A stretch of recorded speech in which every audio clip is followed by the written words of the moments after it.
La siguiente es una producción de 360podcast.sv. Diana Verónica y Tony dan la bienvenida a nuestra invitada de la mañana. Hoy nos acompaña. Ya lo mencionaba Tony, tenemos una entrevista más que especial este día en Diana Verónica y Tony. Recuerde que la entrevista con Diana Verónica y Tony usted la puede escuchar en las plataformas de audio Spotify, Google Podcast, Apple Podcast, Amazon Music y también en TuneIn. Sí, es Diana Verónica y Tony, la entrevista así la ubican, ¿verdad? O ingresan a 360podcast.sv. Diana Verónica y Tony, la entrevista. 360podcast.sv es la cuenta en Instagram y Facebook, y en Twitter es @360podcast_sv. La entrevista se sube todos los días. Recuerde darle clic a la campanita para que reciba la notificación. Nos dice que es la primera entrevista que ella da en 30 y ¿cuántos años dijo? O sea, no ha dado entrevista. 38, no, 36 años. Nos vamos a acercar al micrófono. Es la primera entrevista que da en 36 años, con motivo de la publicación del libro El secuestro de la hija de un presidente, basado en hechos reales. Inés Duarte Durán, Inés Guadalupe, ¿verdad? Nos acompaña esta mañana Diana Verónica. Bienvenida y gracias, qué honor que sea aquí donde hablemos de tu libro, ¿verdad? El secuestro de la hija de un presidente. Bienvenida, Inés Guadalupe. Muchas gracias por haberme invitado. Bueno, para bien acompañada de sus 3 hijos también, sí, ¿verdad? Alfredo, buenos días, a quien ya más o menos conocemos aquí. El mero de Écija. De Écija, legal, ¿verdad? Bueno, Lucrecia, que anda por aquí también, y Patricio. Buenos días. Que están aquí dándole apoyo moral a su mamá. Sí, haciendo barra. Haciéndole barra a su mamá. A ver, vamos a comenzar porque el tiempo no queremos que nos coma. Era el 10 de septiembre de 1985... cuando Inés Guadalupe Duarte, hija del entonces presidente de la República, José Napoleón Duarte, es secuestrada junto a su compañera de la universidad. Así es. Cecilia Villeda, cuando regresaban precisamente de clases en la universidad. En el hecho perdió la vida uno de sus guardaespaldas. Y pues de ahí empieza ese capítulo. Por ahí va la historia. De su vida, ¿verdad? Por ahí va la historia. En Guadalupe has escrito un libro respecto a esto.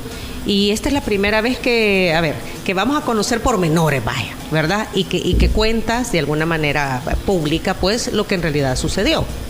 ¿Cómo se dan los hechos? Bueno, creo que ahí hay un error porque no salía de la universidad. Yo iba para la universidad. Sí, yo estaba en mi semana de parciales y Cecilia se fue conmigo, que era compañera mía de clases. Entonces salimos de la casa de aquí de San Benito tipo 3:15, tomamos todo el bulevar hasta llegar allá a la universidad. Yo me di cuenta que ¿Qué universidad? La UNSA. Ajá. Universidad Nueva San Salvador. Sí, así es. Yo me di cuenta que en la esquina que yo iba a doblar a la izquierda de la 49 Avenida Sur, habían policías. Me llamó mucho la atención. Pero me dieron el pase para que doblara a la universidad. Al llegar a la universidad, iba a agarrar mis libros. Solo llevaba 2 personas de custodios. El que iba en el jeep y el muchacho que iba atrás conmigo. ¿Y iban en un solo carro o llevaba alguna escolta? La escolta iba en el jeep atrás de mí, que era solo un muchacho, porque lamentablemente ese día hubo problemas y tuvieron que hacer, ¿verdad?, otros escoltas. Y el otro escolta iba atrás en mi carro.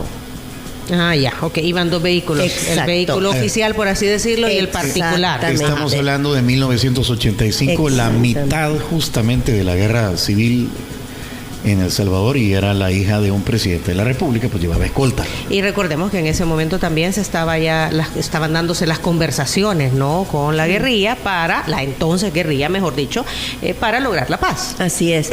Cuando llegamos, yo solo vi, de repente, Cecilia se bajó porque iba a mi lado derecho y se bajó el muchacho para abrirme la puerta. Yo empecé a oír balazos, muchos balazos, y gritos de la gente.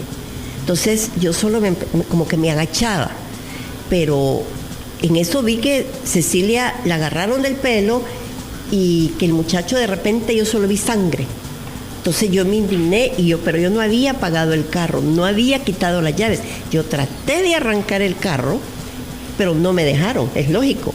Se acercaron, empecé a pelear con ellos, les gritaba, me jalaban del pelo, les tiraba puntapiés, no me dejaba. O sea, tú luchaste. Yo luché para que no me agarraran. Entonces yo les dije, aquí están las llaves del carro. O sea, en ese momento uno no piensa qué puede pasar, solo piensa, me voy a defender. Ese es el instinto. O sea, tampoco sabías que era un secuestro ni nada, ¿verdad? No me dio tiempo. No da tiempo. Cuando yo me di cuenta que podía ser un secuestro fue cuando me dijo el tipo, hoy te vas con nosotros, princesa de papi. Wow, dije yo. A ver qué dice tu papi que se le llevamos a la princesita. Porque mi papá me decía, mi princesa. Entonces sí, me acordé de la reunión que habíamos tenido en precisamente el 5 de septiembre en la residencia, donde mi papá nos había dicho que había tenido amenazas, que tuviéramos cuidado, tantas cosas que nos dijo esa noche, que inmediatamente sí yo pensé en ese momento. O sea, fue así como, tenía razón mi papá. Tenía razón mi papá. No, perdón, no fue en septiembre, fue un poco antes de la reunión. Y no habían, si el presidente de la República le decía eso a sus hijos, a su familia, no habían tomado algunas otras medidas, pues estábamos en medio de un conflicto armado, pues. Cuando él nos dijo en la reunión era que por favor tratáramos de no ir muy seguido a las clases, a mi hermana María Eugenia y a mi hermana María Elena, ¿verdad? O que cambiáramos de calles. Pero realmente todo estaba enfocado hacia un asesinato a mi hermano Alejandro, hacia un secuestro a mi hermano. Ellos no tenían conocimiento que podían actuar en contra de alguna de las hijas. O sea, le desviaron la atención, creo. O sea, la información que se manejaba que posiblemente a uno de los hijos querían asesinarlo. Exactamente. O sea, no pensaron que podían secuestrarle a una hija. A una de las hijas. Entonces, sí teníamos la escolta, pero lamentablemente, como le digo, ese día solo andaba yo con 2 personas, ¿verdad? A uno lo mataron inmediatamente en la lucha, porque él inmediatamente empezó a disparar, pero lo mataron, no le dio tiempo. Eran más de, póngale, yo no estaba viendo, pero eran quizás unos 30 hombres encima de los de la seguridad. Y el otro logró avisar cuando tenía el balazo que le había entrado aquí y aquí. En la cara. Sí. Entonces logró antes de desmayarse gritar, secuestran a Encarnación. ¿Por la radio? Por la radio. Ese era el nombre que el Estado Mayor Presidencial me había dado a mí, Encarnación. ¿Qué sucede luego? Bueno, luego de que me logran, ellos no estaban seguros quién de las 2 era. Pero quizás cuando me vieron luchar con tanto ahínco y con tanto grito, ¿verdad? Y que dijeron, es esta. Entonces llamó a otro y entre los 2 me subieron a un carro. Ya estaba Cecilia y me tiraron al suelo y empezaron a insultarme, me pegaban aquí me ponían un pie, porque como yo no me estaba quieta, ¿verdad? Yo iba peleando con ellos. Yo no me quedé callada en ningún momento. Entonces me decían, cállate, te va a ir mal. Entonces yo decía, no me vayan a matar, tengo mis hijos pequeños, por favor, yo no les he hecho nada. Tu papá está pagando por sus crímenes, no está pagando por eso, porque mi papá no ha matado a nadie, está luchando por su pueblo. O sea, yo siempre le respondía. Arrancaron ese carro como locos. Y lamentablemente llevaba el escape del carro roto. Entonces, en el lugar donde yo iba agachada, como me llevaba el hombre con los pies encima y la culata del rifle, yo me iba quemando. Entonces yo me movía y me volvían a quemar. Entonces nos amarraron y seguían hablando y hablaban en clave y yo seguía peleando y logré agarrarle la mano a Cecilia. A Cecilia la insultaban, le decían igualada, por igualada te va a ir mal. Y yo, no la maten. No es una seguridad, es una amiga mía, déjenla en paz. Yo trataba de defenderla, pues, porque tenía miedo que algo le hicieran a ella. Claro, ella estaba en el lugar equivocado a la hora equivocada. Exactamente, así estaba ella. Entonces, llegamos a un lugar X, que no sé cuántas vueltas dieron. Ya escribiendo el libro, sí me di cuenta que me cambiaron de carro en San Miguelito. Ya ese carro, evidentemente, era quizás un poco mejor porque yo ya no me quemé, siempre iba en el suelo, en los ojos vendados, y después iban, pero rapidísimo iban ellos. me traté de calmar un poco porque ellos se calmaron y cuando llegamos a un lugar, paró el carro, había una como cuesta de piedras y así con esto bien amarrado yo escuché como que abrieron un portón a donde nosotros nos metieron. Nos bajaron del carro, me quedé yo en el carro con Cecilia y según yo estábamos solas. A decirle algo yo cuando me dijo el tipo, ya comenzás otra vez. Ni modo, me quedé callada. No quise allá pelear, ya estaba, pues ya no quería pelear. Estaba como demasiado desgastada emocionalmente yo en ese momento y al mismo tiempo con mucho miedo. Pero era un miedo por Cecilia. Yo decía, Dios mío, esta pobre mujer ha andado conmigo por el cariño que me tiene, estudiamos juntas y ve dónde está. Nos hicieron caminar, llegamos a un lugar siempre vendadas, ahí hubo un movimiento de tropas, llegó un comandante y luego nos llevaron una ropa para cambiarnos ya en la noche. Sí nos quitaron las vendas, pero por supuesto cuando recién me quitaron la venda yo quedé luciada, yo no podía ver nada. ¿Y ahora con los años ha logrado identificar qué lugar era esa casa? No. Porque dice que por el mercado San Miguelito la cambiaron de carro y luego la llevaron a ese lugar. Me llevaron, sí, definitivamente era como una finca, pienso yo, porque nos pusieron debajo de un gran palo grande, lleno de ramas, porque estaba lloviendo, para que nos protegiera de la lluvia.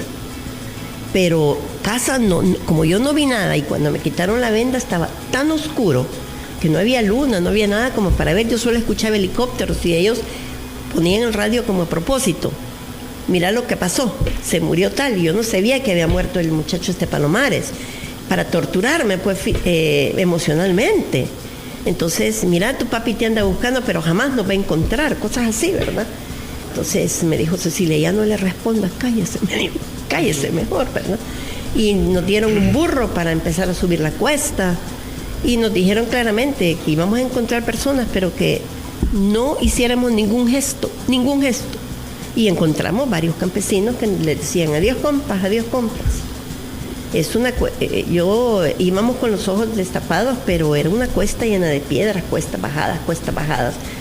¿Y esto duró cuántos días en Guadalupe? 45 días, del 10 de septiembre al 24 de octubre. Caminando. El cautiverio. El cautiverio. Sí, el cautiverio. Y durante esos 45 días, ¿qué es lo que tú recuerdas y plasmas en ese libro? Bueno, la forma como estuvimos, nos hicieron una como choza, ¿verdad? De plástico negro, debajo de copas de árboles bien espesas y tiraban ramas para que los aviones de la Fuerza Aérea no vieran la choza. No hacíamos nada, básicamente. O sea, hicieron un tatú enfrente donde nosotros estábamos y había una quebrada seca. Entonces, y en la orilla de la quebrada seca nos pusieron una hamaca, una silla, entonces nos entreteníamos las dos. Yo pedí un cuaderno para hacer ahorcado, hacer adivinanzas, componer una canción, contar cosas de nosotros. Conversábamos mucho entre ella y yo, ¿verdad? Y eso era toda nuestra vida, los 45 días en la montaña. Nos sacaron a caminar porque yo pedí que quería hacer ejercicio. Yo no tenía mucho margen de movimiento. Y luego la comida la llevaban, eran horas tempranas, porque ya ahí en la montaña a las 5 de la tarde estaba oscuro, ¿verdad? Y repito la pregunta, ya en ese momento, ¿sabe a dónde la tuvieron? ¿Dónde las tuvieron? Mire, ellos nunca me quisieron decir, pero como en el camino yo leí en las piedras héroes de Nejapa y Guazapa, era por lógica que yo estaba en Guazapa, pero ellos me querían hacer creer que yo estaba en Chalatenango, y cuando les preguntaba me decían, estás en las montañas de Chalatenango. Entonces yo me ponía a reír como sarcásticamente. Además, en un paraje que hacíamos ejercicio, yo ubiqué el volcán de San Vicente enfrente donde yo me di vuelta. Se miraba el lago de Ilopango y se miraba como la pista de aterrizaje del aeropuerto. Y atrás yo tenía el volcán de San Salvador, entonces era lógico que estaba en San Salvador, que estaba en Guazapa, porque héroes de Nejapa y Guazapa había por todo el camino de la montaña, pero ellos nunca me lo confirmaron, nunca. Con el tiempo ha vuelto después, vaya, el FMLN terminó siendo gobierno, o los gobiernos del FMLN, se firmó la paz y todo lo que ya sabemos, ¿verdad? ¿Encontró alguna vez a estas personas? ¿Las ubicó? ¿Volvió a conversar con ellos? Tuve una experiencia más que todo al principio. Yo estaba en el supermercado y de repente llega una persona atrás de mí. A mí en la montaña me pusieron un sobrenombre porque no me podían llamar por mi nombre. ¿Y qué sobrenombre era? Silvia. Ajá. Entonces se me acerca y me dice: hola, comandante Silvia. Bueno, sentí algo que no les puedo explicar, esa angustia que yo sentí. ¿Y eso fue hace cuánto tiempo? Recién firmada la paz. Ajá. Estoy hablando 92, 93. Exactamente, ya mi papá había muerto. Y entonces yo no volteé a ver. Entonces me dijo de nuevo: comandante Silvia, disculpe, le dije, usted se ha equivocado. No te acuerdas de mí, me dijo. Entonces le dije: no, yo soy el locutor que te entrevistó cuando te iban a liberar, me dijo, de la radio Venceremos. ¿Cómo ha estado? Le dije, nada más. Bueno, me entró un temblor en el cuerpo, me puse pálida, que me tuve que agarrar de la carreta. Yo pensé que me iba a desmayar de la impresión, ¿verdad? Y me dijo: te presento a mi esposa. ¿Cómo ha estado? Con permiso, ya veo él. Y da la casualidad que me voy en la carreta y llegan a la caja también. Me dicen: ¿quieres que te lleve a tu casa? No, gracias, yo ando carro. Pero yo le dije en el súper, como era el súper que siempre iba: téngame todo, yo regreso a pagarle. Pero yo salí como loca, yo no quería ni voltear a ver. Esa fue la primera vez. Luego yo trabajaba en un banco y Facundo Guardado era cliente de ese banco. Entonces, una vez que yo me pasé para el segundo edificio, veo que Facundo me voltea a ver y salgo de regreso para de donde yo venía y ya no quise entrar. Y tuve una tercera experiencia que fue en el consultorio de un médico amigo que era conocido de nosotros. Yo le había pedido que me regalara unas muestras de las medicinas para donarlas. Y me dijo: yo te aviso cuando las tenga. Y le dije a mi esposo: ¿me vas a llevar? Sí, me dijo, yo te acompaño. Y me avisó que llegara, pero no me dijo nada más que eso. Cuando yo llego, estaba la esposa ahí sentada y me dijo: pasa, te están esperando, que pase Ernesto también. Gracias, le dije. Y me senté en un sillón y él Neto se puso a platicar con el doctor. Y a la par mía estaba un muchacho. No lo ubiqué, pues, porque en esa época estaban todos delgaditos y yo solo vi a un hombre bien hermoso, bien gordo, ¿verdad? Uh-huh. Y entonces me dice...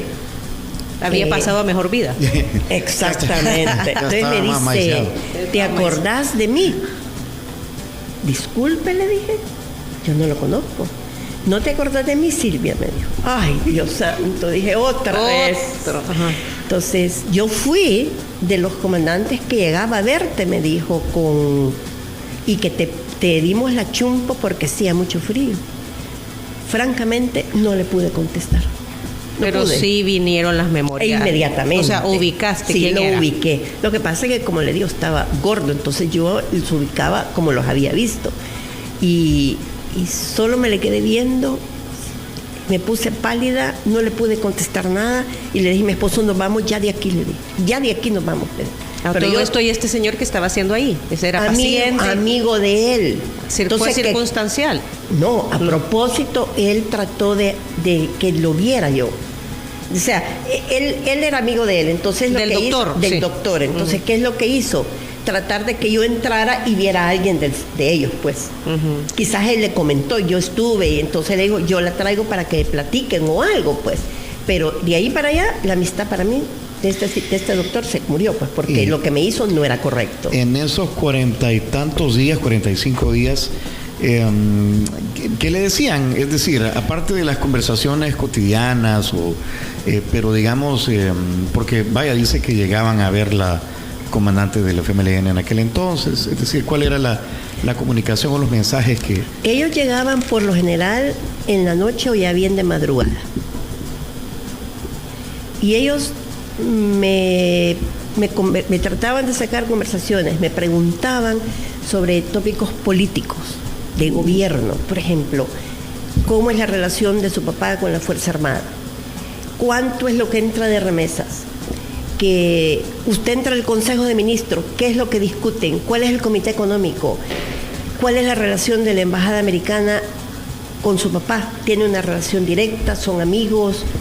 Ese tipo de cosas. Entonces yo siempre les dije, nosotros como hijas no sabemos nada de esas cosas, porque mi papá es un hombre muy discreto, no le gusta que sus hijas se metan en las cosas del gobierno. Entonces yo no les puedo contestar nada porque no sé nada.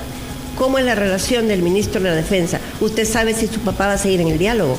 Yo muchas veces les contesté, ¿ustedes estuvieron con él? Ustedes saben más que yo. Yo nunca traté inclusive de decirles lo que yo pensaba, porque ¿qué pasaba? Si ellos podían pensar que lo que yo les estaba diciendo era lo que mi papá me decía a mí. Entonces yo traté de no tocar esos temas con ellos. Siempre me fui por la tangente. Y Nego de Lupe, dado que se daban estos diálogos, alguna vez les preguntaste, ¿y ustedes por qué me secuestraron? ¿Qué es lo que buscan? ¿Cuál es el objetivo? Ya se estaban dando los diálogos de paz. No sé cuántos diálogos se habían dado para esa fecha, no me recuerdo. Fíjese que yo eso se lo pregunté a varios y les dije, sobre todo a uno de los comandantes, que él llegaba a creer que estaba más que tiempo con nosotros, que por qué de mi secuestro, y me dijo, teníamos que hacerlo, y estudiamos a toda la familia del presidente, y la indicada fuiste tú. Entonces yo me puse a reír. Ok, el caso de tu hermano es un caso diferente. Entonces yo le dije, que lo van a matar, le dije, ya me tienen a mí, están negociando, ¿qué más quieren? Pues ya no sigan haciendo tanto daño. Yo se lo dije. Pero tu caso es un caso de guerra también, me dijo. Por eso fuiste tú. Tú fuiste la indicada, tú eras la persona idónea para esto. ¿Por qué? ¿Porque eras la princesa? Porque lo más seguro era la persona que más había trabajado cerca de mi papá en su campaña, porque yo le recibía a muchas personas en la radio para ayudarles. Mi papá lo dijo en la campaña, yo daba muchas audiencias. Entonces pensaron, pues, que por el puesto que yo había tenido en la campaña, que era la secretaria del privada, que andaba con él para arriba y para abajo, y él había dicho que llegaran a la radio porque yo les iba a solucionar o conseguirle las audiencias a diferentes personas que llegaban conmigo. ¿Qué radio? Era Radio Cadena Libertad. Ajá. Entonces ellos dedujeron que yo sabía mucho, que yo entraba a las reuniones, que yo estaba en Casa Presidencial. Yo creo que también esa fue lo que influyó. Y lo otro era que ellos sabían que como padre, a cualquier hijo que hubieran tomado, pero especialmente yo era muy, muy, muy cerca a mi papá. Éramos muy, muy unidos. Bueno, si andabas ahí en la campaña, era como la persona más cercana, entonces había mucha confianza, pero también conexión y responsabilidad, ¿verdad? Así es. Aquí tenemos hay un comentario de Carlos Alberto Rodríguez. Lo vamos a escuchar, Carlitos. Adelante, escuchamos. Hola, buenos días. Qué entrevista más por demás emocionante, parte de la historia que vivimos como sociedad, y en lo particular pues cómo la vivimos, viendo cómo sufría el Pato, que yo fui compañero de él en el colegio, y ver cómo sufría nuestro compañero, nuestro amigo, y la fuerza que tenía para sobrellevarlo, y la alegría cuando devolvieron a su mamá sana y salva. Eso fue duro vivirlo de alguna manera cerca, pero igual celebramos juntos como compañeros que la mamá del Pato había regresado, y me emociona mucho escuchar a doña Inés contando su historia, contando con valentía todo lo que vivió, y es un privilegio que tenemos como sociedad poder escuchar esto para que no lo volvamos a repetir, para que seamos conscientes de que la guerra no trae nada bueno, y pues ya vamos a comprar el libro, y yo le escribo al Pato para que me lo autografíe su mamá. Muchísimas saludos gracias. Y bendiciones. Dice que ahí estás, Pato, bendiciones. Aquí saludos. está, Patrecito. El aseo personal, dice el número terminación 4157. Bañarse, como lo hacían, porque estoy viendo aquí hay una especie como de esquema, un dibujo de más o menos cómo era, digamos, el lugar del cautiverio. Ahí está la choza, el tatú, la hamaca, y allá al fondo dice baño. Sí, bueno, nosotros íbamos a bañarnos todos los días a un ojo de agua, que había que caminábamos tal vez unos 10 minutos, porque en medio de la montaña, les digo, es un clima fresco y hay muchos árboles, ¿verdad? Y había una poza y ahí caía el agua de una piedra. Entonces, nuestro baño era 5 minutos, porque teníamos una persona que nos cuidaba y ella era la que nos llevaba, y los muchachos que estaban se quedaban lejos, ¿verdad? Entonces era 5 minutos, vaya, báñense rápido y nos vamos de regreso. Y para ir al servicio, sí, habían hecho un servicio de esos antiguos, habían cavado hoyos, habían puesto una cortina de plástico, ¿verdad? Para poder tenerlo algo cerca. Pero sí íbamos a bañarnos todos los días. ¿Y la comida, la alimentación o medicinas o cómo fue? Bueno, la comida básicamente era lo mismo siempre. Eran frijoles, arroz, tortilla. Una temporada que había un paro y comimos ejotes mucho tiempo.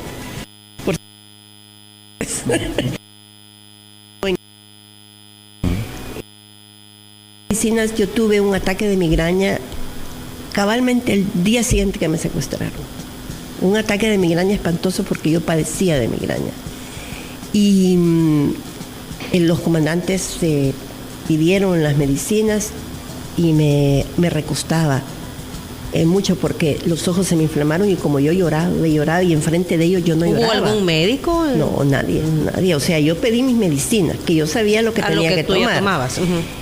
Y una de las medicinas me daba sueño, entonces yo trataba de dormirme, porque estaba tan desgastada emocionalmente, era tanta mi angustia, mi miedo, y tener la fuerza para no demostrarles que yo tenía miedo. Yo tenía que ser fuerte. ¿Cómo sobrellevaba Cecilia Villeda esa situación? Porque también pues estaba ahí con usted. Exactamente. Ella una muchacha muy buena, jamás a mí me reclamó por su culpa. Eso me ha costado, no, al contrario, me decía, Inés, yo estoy con usted. No nos van a separar. Ya va a ver, tranquila, vaya a dormirse. Tranquila, yo voy a estar pendiente, cualquier cosa yo le hablo. Porque por lo general cuando llegaban los comandantes me llamaban a mí, ¿verdad? Pero ella siempre estuvo pendiente, trataba de contarme chistes y conversábamos mucho. Nuestra amistad seguido hasta hoy. Me imagino, ¿verdad? Sí. Eso no tiene precio. No tiene precio. Esa solidaridad no tiene precio. Así es. ¿Y hubo reclamos de parte de ella a los guerrilleros? No, nunca. Yo le dije al guerrillero, a uno de los comandantes cuando llegó, no quiero que me toquen a Cecilia. Ella es amiga mía, compañera de estudios, y si la van a tocar, me tocan primero a mí. Pero a ella no le van a hacer ningún daño. ¿Por qué? Porque ha sido una víctima. Entonces me dijo el comandante, fue un error haberla secuestrado. Lo sabemos. Cuando usted habla de comandantes, ¿a qué comandantes eran? Eran 2 comandantes que llegaban. Yo no les puedo decir los nombres porque nunca me los dijeron. No los conozco. No era ni Facundo, ni Lucio, no. Eran los 2 comandantes de fila que estaban a cargo de nosotras. ¿Y de qué organización del FMLN eran? Pues los que me secuestraron eran del Partido Comunista. Del PC. Sí, así es. Pero ellos, no sé. Sé que tenían ellos eran comandantes de fila de Guazapa, porque creo que dependían de Lucio, porque Lucio fue el que dirigió el secuestro, porque él era del PC. Eso me lo dijo a mí mi papá. A ver, hay un montón de comentarios. Dice Jorge desde Boston, Diana Verónica. Excelente charla, saludos a su invitada. Difícil situación la que tuvo que afrontar. Quisiera preguntarle si sufrió el síndrome de Estocolmo con algunos de sus captores. No, gracias a Dios no. Germán Hernández dice, hace un par de años tuve la oportunidad de entrevistar a Aida Mancía. Ella era presentadora de televisión cuando fue la liberación de la señora. Aida comentó que se emocionó tanto cuando vio las tomas de la liberación que se levantó tan rápido que se golpeó la cabeza. Voy a buscar el video y se lo mando. Diana Verónica, tú ya estabas en... Yo ya trabajaba con Tele10, porque eso fue en 1985, ¿verdad? Yo estaba recién inaugurado Tele10, ¿verdad? Que fue el primer noticiero de ese formato que era de la Presidencia de la República. síndrome de Estocolmo, conjunto de síntomas y patológicos. Cuando se dejen secuestradores y terminan. Aparece en la persona que ha sido secuestrada, terminas un hecho. A ver, Mauricio Víctor Paredes envía Inés Guadalupe, que ese día mujeres guerrilleras dijo que la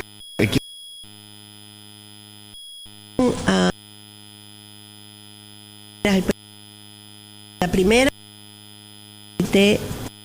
que me al contestar, y la señora, que la muchacha que llegó se llamaba Teresa. Ella era muy callada, muy comprensiva en ese. Sí, yo lo voy a pedir.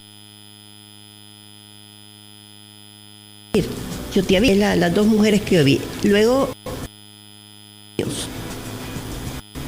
dos niños que son los únicos que teníamos cerca para platicar, porque ninguno de los que estaban en las laderas se acercaban, nadie, más que Teresa. Y uno de ellos nos hacía aritos de bejuco. Pero yo me identifiqué más quizás con el que tenía 14 años y me recordaba más mi hijo mayor. Entonces yo le dije, vamos a aprender a escribir bien, a leer, te voy a enseñar catecismo, porque solo me acordaba cómo yo estudiaba con mis hijos. Y yo dije, estos niños necesitan amor. Si me lo van a dejar un montón de tiempo, pues voy a darle amor. Pero yo cometí un error y creo que por eso me los quitaron, porque yo le dije a él que cuando saliera me lo iba a llevar para que tuviera su familia, porque a él me contó que le mataron a sus papás, que era huérfano. Y vas a vivir con mis hijos y vas a ser parte de mis hijos, le dije yo. Y él callado se quedaba así. Entonces, un día yo pregunté por ellos y me dijo Teresa, ya no van a venir, los cambiaron de lugar. Entonces yo entendí que yo había cometido un error en haberle dicho al cipote, lo comentó con los comandantes, se afligieron ellos, pero nadie me reclamó ni yo pregunté más por él. ¿Tenía qué edad el niño? 14, la edad de él, cabal, la edad de Patricio. Okay. Y el otro niño tenía 11 años y es el que hacía los aritos de bejuco. De bejuco. Sí. Y él se pegó con Cecilia.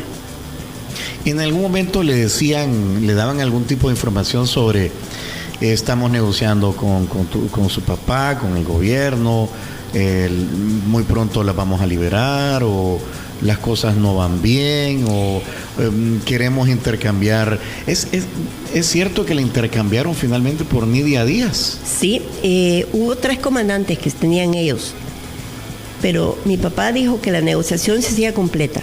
Los alcaldes municipales, los funcionarios municipales y nosotras, ¿verdad? Que no podían quedar los alcaldes fuera, ni los funcionarios que tenían además de los alcaldes. Sí, porque estaban también secuestrados. Estaban secuestrados. Ellos hicieron como una redada después. Habían más de 29 personas. Entonces, ¿en dónde los tenían? En Chalatenango, en Morazán, en diferentes lugares. Hubo un intercambio de prisioneros, por así decirlo. Exactamente. ¿No? Entonces, ellos, a mí, los únicos que me daban información eran los 2 comandantes de fila que llegaban, pero era más uno que el otro. Solo le dije, ¿cuánto tiempo voy a estar aquí? Lo que duren las conversaciones, porque tu papá se pone terco.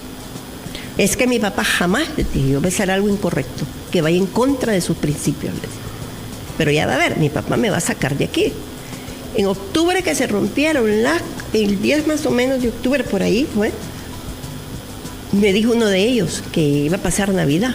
Para mí eso fue espantoso y me dijeron que me iban a llevar al chiquito. Yo no me voy a quedar aquí, les dije, ni quiero a mi hijo. Ya va a ver, y volví a recalcar, yo tengo fe y confianza en mi papá. Ellos, Alejandro, y me escribió una carta, que esa sí me la entregaron, en el que me dice... Alejandro, su hermano. Mi hermano. Ajá.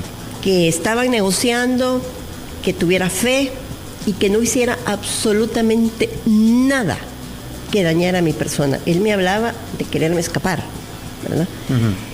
Y ¿pasó eso por su cabeza en algún momento? En algún momento, sí. Usted dijo, la tal Teresa anda distraída y bien me le suelto. Bien me le salgo corriendo, no me alcanza. No, yo le dije a Cecilia, si esto sigue así, le dije yo, planeemos algo por cualquier cosa, porque realmente habíamos pasado una experiencia de un bombardeo y yo ya había quedado desesperada. Aquí preguntan, ¿cómo le hicieron llegar la carta de Alejandro? Me imagino que se le dieron a Monseñor Rivera y Damas y él la entregó a los comandantes principales. Las conversaciones eran intermediadas por la Iglesia Católica. Las negociaciones, sí, mi papá metió a Monseñor y al padre Yacuría, al final entró el padre Yacuría. Monseñor llegó a Guazapa, pero no me vio en WhatsApp a mí, no lo dejaron que fuera hasta donde yo estaba. Él llegó y me llevaron la carta y ahí decía mi papá en una esquina, te amo. Y eso a mí me dio todavía más valor. Y fortaleza. Me dijo, si tus hijos están bien, no te preocupes. Uno lee, o sea, uno ve películas y lee, pues, ¿había en algún momento alguna palabra clave, algún mensaje encriptado, en secreto, que solo ustedes sabían y que usted podía de alguna manera interpretarlo de alguna forma? Fíjese que no. El 9 de septiembre yo fui a ver a mi hermano porque él se iba a Estados Unidos en chequeo de los niños. Un día antes. Exactamente. Pero yo estaba preocupada por él. O sea, mi angustia era la familia de él, que lo mataran.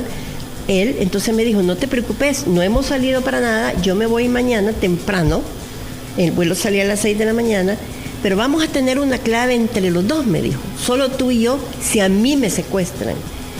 Café, me dijo, si estoy en la ciudad, y verde si estoy en el campo. Pero francamente, a mí se me olvidó. O sea, no me acordé en el momento dado. Y como yo, en los mensajes que le mandé a mi papá, ellos me lo escribían o se ponían enfrente de mí, yo no tenía chance de decir otra cosa. Pero eran escritos, eran... ¿Los mensajes? Los mensajes. No, grabado. Cassette en esa época, sí. Audio. O sea que eran pruebas de vida que le enviaban al presidente de la República. Por ejemplo, sé que yo grabé uno, si me acuerdo, del viernes 13 y lo tengo bien en mi memoria porque me llevaban un periódico también para mandarle la foto a mi papá, viejísimo, y le dije, yo no me tomo esta foto del periódico vieja, le dije, o me la dan uno de ahora o no me la tomo. Yo trataba de mantenerme y de poner mi posición, pues, porque decía, no, es que no puede ser. No les exigí que me llevaran mayonesa, pues. Y de una marca en específica, ¿no? Kraft. En Guadalupe son las 8 de la mañana con 50 minutos. Hay dos cosas que me inquietan. ¿Por qué decides escribir un libro sobre ese episodio de tu vida? Fue muy difícil tomar la decisión de escribirlo. Muy difícil. Porque por muchos años yo las heridas las tenía muy abiertas. Muy abiertas. Y inclusive el escribir mi libro lloré mucho. Con cada palabra, cada recuerdo yo lloraba. Lo decidí porque pienso que las nuevas generaciones deben conocer esta historia de alguien que sirvió como testigo de la guerra. Es un legado que le dejo al país, es un legado que le dejo a mis hijos, a mis nietos. Y las futuras generaciones deben de saber que no podemos vivir en odio, que tenemos que construir la paz, la armonía. Porque si vivimos en odio, lo que va a pasar es que nuestros corazones, nuestra vida emocional se daña. Y un país en guerra no puede subsistir. Por eso me decidí, para que quede como un legado, que una experiencia vivida de lo triste que es estar en guerra y sobre todo perder la libertad. Y hay otra situación también. Hoy se habla mucho, Tony, de la justicia restaurativa, ¿verdad? Lo hemos hablado con nuestro amigo Benjamín Cuellar, por ejemplo, sí.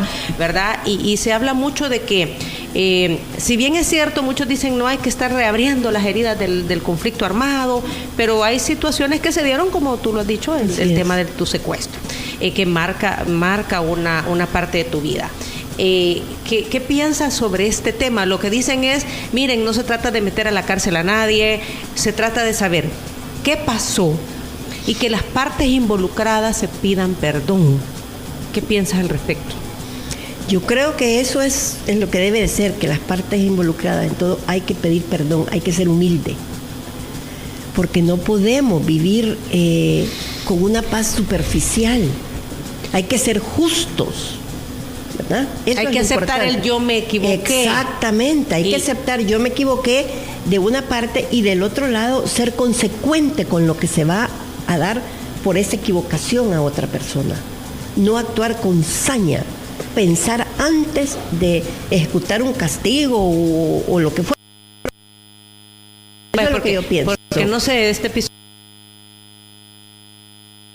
obviamente estaba de acuerdo.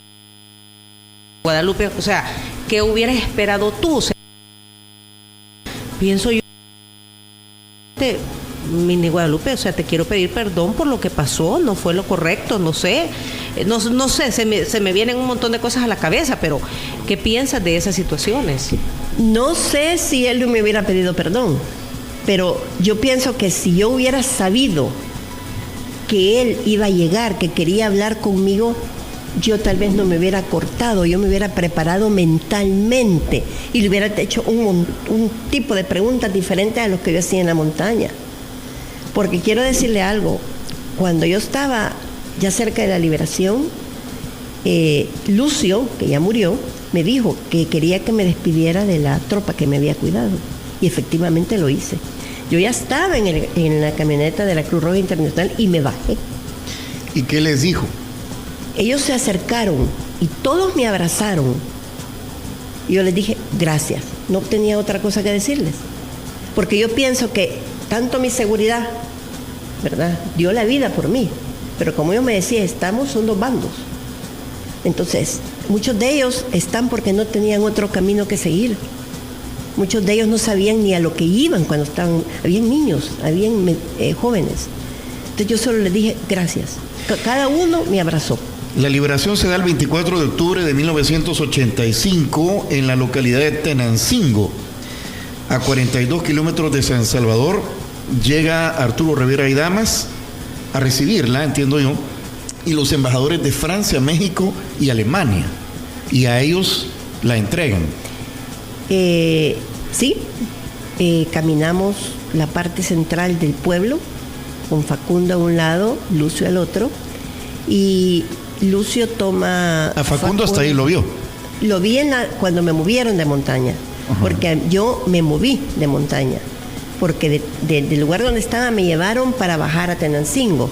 No me habían dicho absolutamente nada, y ahí me estaba esperando Lucio y Facundo. ¿Y Lucio? ¿Quién es Lucio? ¿Quién era? Un comandante que murió en un bombardeo. Pero Lucio era su seudónimo, nunca... Sí, me imagino que sí. Facundo no fuera, porque yo por Facundo lo conozco. Pero él sí era... Yo tengo una foto ahí en la que sale que va Lucio a la par mía, porque Facundo se había adelantado. Él estaba en comunicación con la señal de casa presidencial, y cuando le dan que ya estaba el comandante Américo hablando, me entrega a Monseñor Rivera y Damas. Él me recibe, yo me hinco llorando y le digo, Monseñor, deme su bendición, por favor, le dije. Y me bendijo, y se hincó Cecilia conmigo. Me abrazó y yo le dije, gracias, Monseñor, muchas gracias. Y me abrazó y me dijo, hija, ya estás con nosotros. La Virgen te protegió y nuestro Señor. Se acercaron los embajadores, me abrazaron y me dijeron, bienvenida. Bienvenidas, dijeron. Eso fue todo lo que hablé con ellos. Y estaban ya la Cruz Roja, ahí estaba la Cruz Roja Internacional con el motorista, listo, con el carro arrancado para cuando yo me fuera. Y iba, donde yo iba otro carro de la Cruz Roja Internacional atrás de mí. Y los mueven vía aérea, ¿no? Sí. Posteriormente. Llegamos a Santa Cruz, Michapa, ahí me estaba esperando mi hermano, y de ahí volamos a la escuela militar. ¿José Napoleón o Alejandro? Alejandro. Napo no vivía aquí. Sí, me recuerdo que cuando hemos hablado con el exministro de Turismo, él nos contó que mucho tiempo estuvo fuera. Una pregunta, yo no sé si quiere me la responde, y si no, no. ¿Verdad? Porque después José Napoleón Duarte termina trabajando para un gobierno del FMLN, pues que al final, y ahí habían gente del Partido Comunista, de todos. De todos, pues, ¿verdad? Esa fue decisión de él, así de fácil. Pero tal vez Alfredo tenga algo que decir ahí. ¿Alfredo? ¿El delegado oficial? Pregunta Yuca. Ajá. Pues es parte de los valores que dejó mi abuelo en la familia. Se le respetó la decisión que tomó, por supuesto, no estábamos de acuerdo. Y hasta ahí lo dejo. Ok. Nos queda claro. Nos queda claro. A ver, muchos preguntan a dónde van a poder conseguir el libro. Pues inicialmente redes sociales, ¿verdad? Las redes sociales en Facebook se llama El secuestro de la hija de un presidente. Se pueden adquirir los libros en Pasaje Camilo Campos, número 129, Colonia Escalón. Ahí se van a estar vendiendo físicamente, los pueden ordenar, pero también los podemos enviar, haciendo uso pues de todo este tema de la logística que existe hoy. Se hace la transferencia por medio de cuenta que se les puede dar en ese mismo momento, y ya estamos también en proceso de abrir el canal de Amazon, y también ya estamos en proceso de estar pensando en hacer un audiolibro, ¿verdad? Esto de su puño y letra, todo el libro, bueno, o recibió alguna ayuda, algún editor que le dijo ponerle salsita por acá, un poquito por allá, no sé, o sea, al final, pues un libro debe pues sí, también amarrarte, ¿verdad?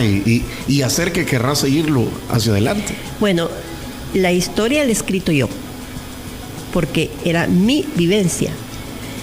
Sí recibí aportes de mi hermano, platicando con él, comentándome, pues, porque él estuvo en la comisión de las negociaciones, y hay cosas que mi papá me las contó. Alejandro. Sí, Alejandro. Uh-huh. Yo también tomé notas de los libros de mis padres, pero habían cosas que ahí no estaban. Pero todo lo que es la historia, yo lo corregí. Se han hecho más de 20 borradores y puedo decir que quien me aportó mucho ayuda fue la tecnológica a través del coronel López Nuila. Ellos fueron los editores y ellos son los que me ayudaron a que el libro pudiera salir. Uh-huh. Y nos contabas también de que tu esposo había incidido en tomar la decisión de que tú, sí, al final dijeras, voy a plasmar mi historia en un libro. Sí. Mis hijos desde hace mucho tiempo me decían, escribe el libro, mamá. No, les decía, no, es mucho dolor todavía. No quiero.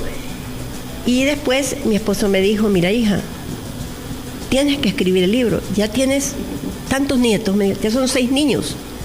Ellos, ese legado, la herencia que les vas a dar, me dijo. Además, el pueblo, el salvadoreño tiene, o el pueblo del mundo, tiene que conocer tu historia, porque fuiste un testigo viviente de la guerra. Te voy a ayudar. Y entonces él comenzó a ayudarme, yo empezaba a llorar, y me decía, no, ya no sigas, y así fue. Cuando él se puso grave, yo dejé de escribir. Cuando murió también.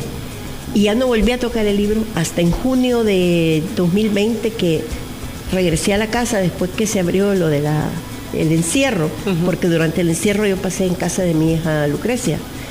Entonces yo dije, no, voy a comenzar de nuevo, y comencé poco a poco. Entonces yo le pedí a mi hermano que me apoyara en ese sentido, porque él tenía muchos datos, y comenzamos a ver ya todo eso, y ya dije, no, yo aquí ya voy a seguir, pero siempre yo lloraba. Lucrecia se puede dar cuenta cómo lloraba cuando yo lo empezaba a leer, inclusive que se hizo a la página, que están los videos de mis padres cuando me reciben.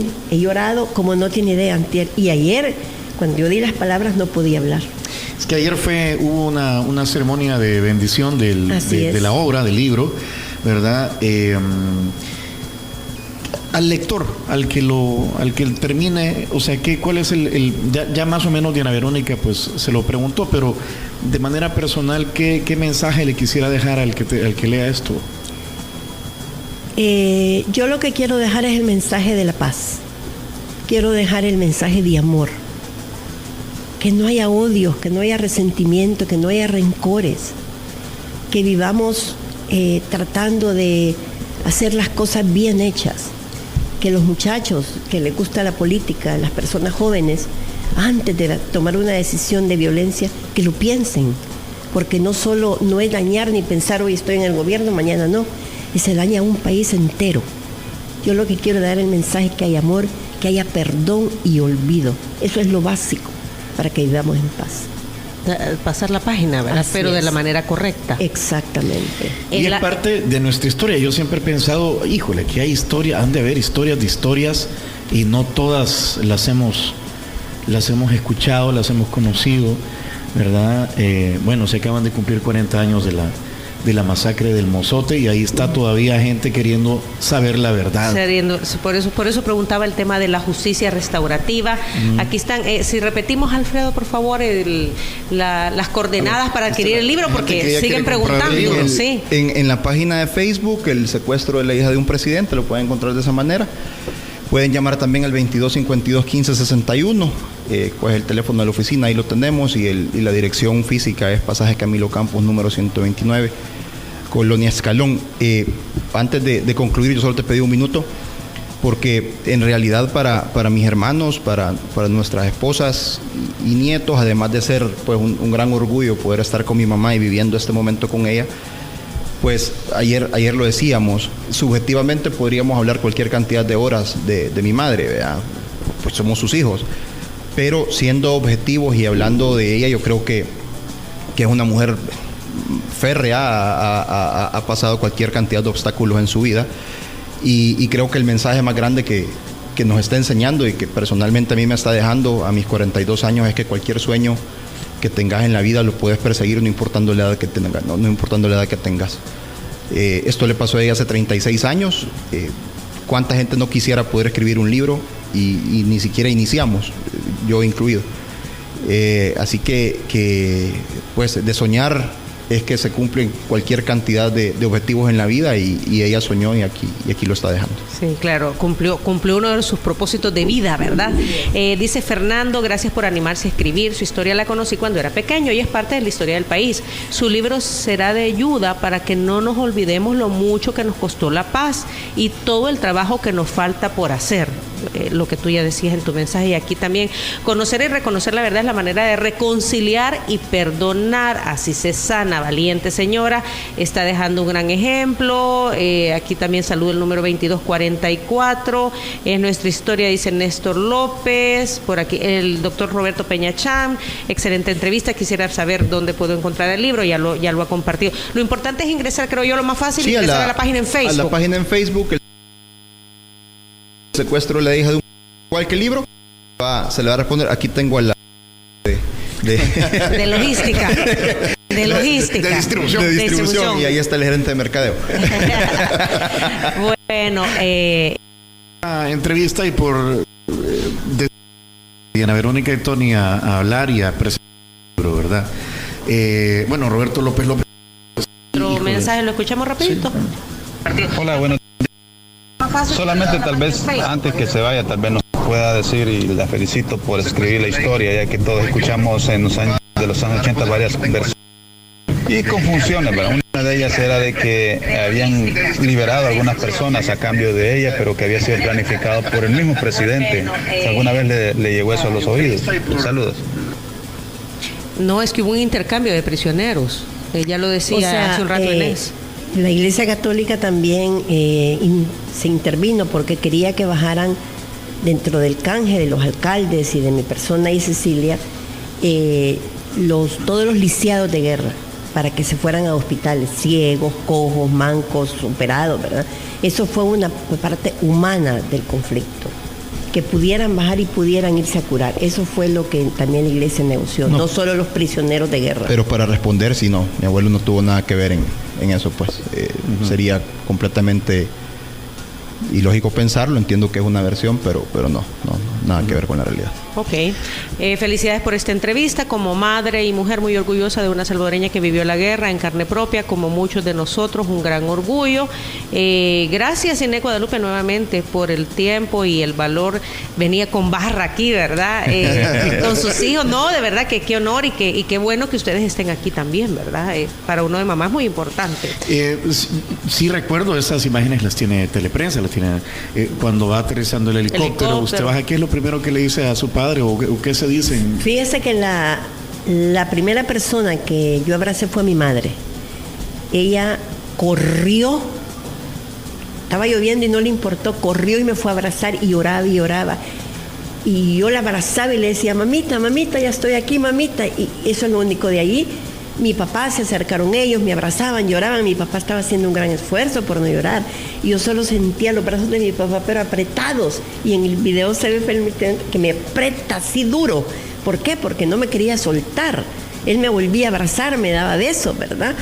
Pero lo que les dije a los niños, él solo me abrazaba, Lucrecia también. Ellos estaban como impactados, ¿verdad? Habían sufrido mucho. pero palabras no les puedo decir porque no me acuerdo, yo solo sé que era llanto. Había mucha emoción, ¿verdad? Sí, mucha Maru emoción. Herrera, saludos Inesito, una historia muy difícil de haber vivido, gracias por compartirla. Elena Guillén, un abrazo. Doña Inés, la admiro mucho, recuerdo mucho esta situación, se les recuerda con cariño. Monse Cruz, muchas felicidades a una gran mujer, muestra de una gran familia. Irma Hernández, con mucho cariño, recuerdo a mamá Inés, mujer fuerte y de total admiración, amiga de Lucky, del colegio y de la promoción 92. Le envío muchos saludos, el libro se lo llevaremos para autógrafo, gracias. Arely Contreras, así fue la guerra.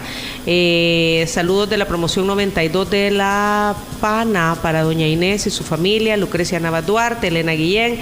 Repitan el número de teléfono. 2252-1561 y la página de Facebook. Bueno, de todas formas también pueden ir a escuchar nuevamente esta entrevista en 360podcast.sb. Diana Verónica y Tony, la entrevista. 360 Podcast es el primer hub de podcast salvadoreños. Ahí compartimos junto con otros podcasteros, ¿verdad? Mariana Belloso, está Beri Zamora. Están los chefs, los chef amigos Manel de Radio Shack también, ¿verdad? La entrevista se sube todos los días. Recuerde darle clic a la campanita para recibir la notificación cuando haya sido subida. Esta fue una producción de 360podcast.sb.